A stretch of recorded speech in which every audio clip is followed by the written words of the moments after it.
Retiring at 50 with $750,000 is a headline that sparked both hope and skepticism. Some see it as wildly optimistic, while others think it's quietly achievable. But the truth lies somewhere in between. The real answer depends on the math you use and, more importantly, the costs you remember to include.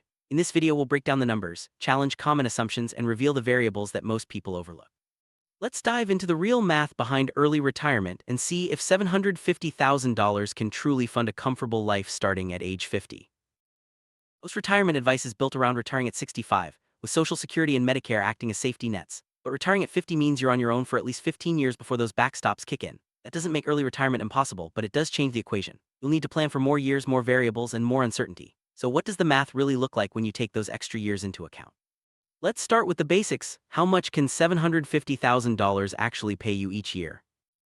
First question is simple but crucial. How much can you safely withdraw from your $750,000 portfolio each year? The classic 4% rule suggests you could take out $30,000 per year, adjusted for inflation, and have a good chance of not running out of money over 30 years. But retiring at 50 often means planning for 40 or even 50 years. That longer timeline means the 4% rule may be too aggressive. Many planners recommend a more conservative withdrawal rate closer to 3% or 3.5% to reduce the risk of running out of funds. Let's crunch the numbers. With a 3.5% withdrawal rate, $750,000 gives you $26,250 per year, or about $2,187 per month. At 3%, that's $22,500 per year, or $1,875 per month. Though the real starting range for annual spending is often between $22,500 and $30,000, not a single magic number. But even this range doesn't tell the whole story. Retirement spending isn't just your current expenses minus your commute. There are hidden costs that can make a big difference. Healthcare is often the biggest surprise for early retirees in the US. Without employer coverage or Medicare, premiums and out-of-pocket costs can be substantial. Even with subsidies, you might pay $4,000 to $12,000 per year in premiums and another $1,000 to $6,000 in out-of-pocket expenses. That's $5,000 to $18,000 a year you may not be paying now. Planning for these costs is essential, as they can quickly eat into your retirement budget and derail your plans if ignored. Retirement doesn't mean you're done with taxes. How much you owe depends on where your savings are: traditional 401(k)s or IRAs, Roth accounts, or taxable brokerage accounts. Withdrawals from traditional accounts are taxed as income, while capital gains from brokerage accounts can affect your eligibility for healthcare subsidies. State taxes also vary widely.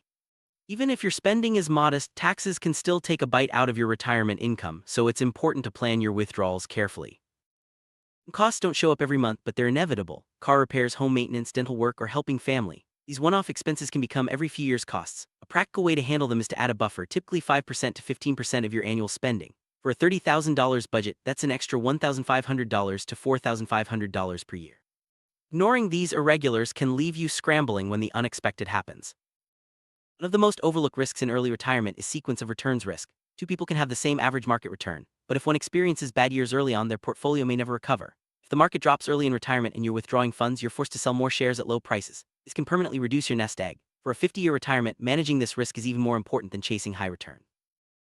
Let's put together a realistic scenario. Suppose you have $750,000 and use a 3.5% withdrawal rate, giving you $26,250 per year. Add in likely costs: $24,000 for non-healthcare spending, $8,000 for healthcare, and $3,000 for irregular expenses. That totals $35,000 per year, more than your withdrawal provides. The gap of $8,750 must be filled by earning extra income, reducing expenses, delaying retirement, or having additional savings. This is why $750,000 isn't a magic number. It depends on your lifestyle and flexibility. Rigid retirement plans often break under pressure, but flexible plans can bend and survive. There are several levers you can use to make $750,000 work at age 50: variable withdrawals, part-time income, adjusting spending over time, and smart housing choices. Each lever adds resilience to your plan, helping you adapt to market swings, unexpected expenses, or changes in your lifestyle. Flexibility isn't just helpful, it's essential for early retirement success. Instead of sticking to fixed withdrawal plus inflation every year, consider using guardrails. If your portfolio is down, freeze or reduce withdrawals. If it's up, you can take a raise. Even a little flexibility in your withdrawals can dramatically improve your odds of not running out of money. This approach helps your portfolio recover during tough years and lets you enjoy more when times are good. You don't need a full-time job to make a big difference. Earning just $10,000 a year from part-time work, consulting, or remote gigs can lower the burden on your portfolio. For example, if you need $35,000 a year and earn $10,000, your withdrawal drops to $25,000, just 3.33% of your portfolio. This not only makes your retirement more sustainable, but it can also help you qualify for better healthcare subsidies. Retirement spending isn't always flat. Many retirees spend more in the early years on travel or hobbies and less later, or vice versa if healthcare costs rise. Planning for a flat, inflation-adjusted line is convenient, but reality is lumpy. If you can keep spending lean for the first 5–10 years when sequence risk is highest, you greatly improve your chances of long-term success. Housing is usually your biggest expense. Owning a paid-off home or moving to a lower-cost area can make $750,000 feel like much more. For example, cutting housing costs by $800 a month saves $9,600 a year, the equivalent of adding $274,000 to your portfolio at a 3.5% withdrawal rate. Reducing expenses can be just as powerful as saving more money. Retiring at 50 means you need a plan for the 15 years before Medicare and Social Security kick in. These bridge years come with higher healthcare costs and more uncertainty. Many early retirees keep a cash or bond buffer to cover a few years of expenses so they don't have to sell stocks in a downturn. This isn't about timing the market, it's about not being forced to sell at the worst possible time. Practical approach for the bridge years is to keep 2–5 years of spending in cash or short-term bonds, with the rest invested for long-term growth. This buffer lets you ride out market downturns without touching your main investments. It's a simple but effective way to manage risk during the most vulnerable years of early retirement. Inflation may not feel dramatic year to year, but over decades it's relentless. At 3% inflation, prices are 34% higher in 10 years and 81% higher in 20 years. That $35,000 lifestyle at 50 could require $47,000 at 60 and $63,000 at 70 to maintain the same purchasing power.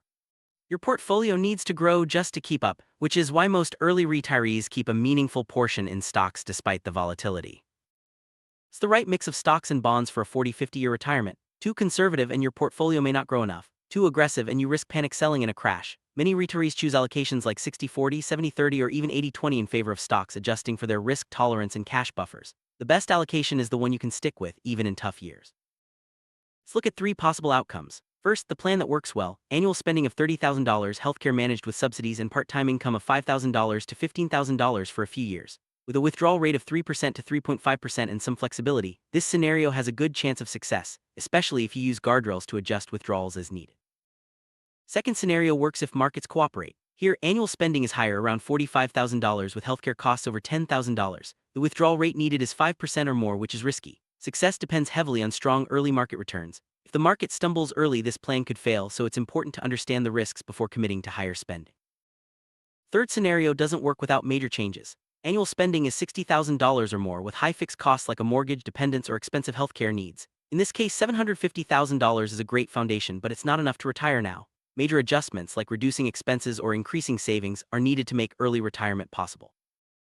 Age 50, $750,000 rarely buys a permanent never-work-again guarantee. What it often buys is something just as valuable: options. You might quit a stressful job, take a lower-paying role you enjoy, work seasonally, or consult part-time. If you define retirement as total freedom from paid work, the math is strict. But if you see it as controlling your time and reducing stress, $750,000 becomes much more powerful.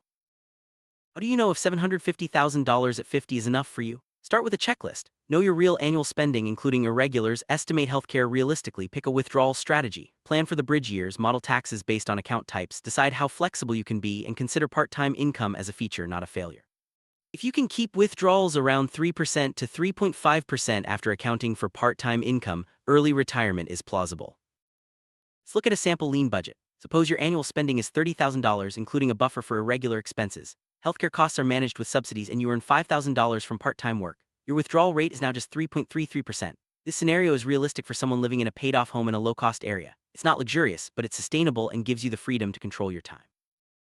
Now consider a moderate budget: $40,000 in annual spending, with $10,000 for healthcare and $3,000 for irregulars. If you have no part-time income, your withdrawal rate jumps to 5–6%, a risky level for a long retirement. This plan depends on strong market performance and leaves little room for error. It's a reminder that higher spending requires either more savings or more flexibility. What happens if the market drops early in your retirement? If you're forced to withdraw the same amount during a downturn, your portfolio may never recover. This is why having a cash buffer, flexible withdrawals, or part-time income is so important. Stress testing your plan against bad market years helps you prepare for the unexpected and avoid running out of money. Healthcare is a moving target, especially before Medicare. Shop for ACA plans, understand subsidies, and budget for rising costs. Consider using a health savings account, HSA, if you have one, and always plan for the unexpected. Healthcare inflation can outpace general inflation, so revisit your estimates regularly and adjust your plan as needed. Smart tax planning can stretch your retirement dollars. Consider Roth conversions in low-income years, manage withdrawals to minimize taxes, and be aware of how capital gains affect your healthcare subsidies. Work with a tax professional if needed, and model your tax situation based on your specific account types and state of residence. Real-life retirees who succeed with $750,000 at 50 often do so by staying adaptable. They cut spending during downturns, pick up part-time work when needed, and adjust their plans as life changes. Flexibility isn't just a backup plan, it's the core strategy that makes early retirement possible for many people. Retiring at 50 with $750,000 isn't a fairy tale, but it's not a universal truth either. The math works best when you combine modest spending, smart healthcare and tax planning, a conservative withdrawal rate, and most importantly, flexibility. Retirement is less like crossing a finish line and more like learning to surf. The ocean changes and your ability to adapt keeps you upright. With the right mindset and planning, $750,000 can open the door to a new chapter of freedom and control.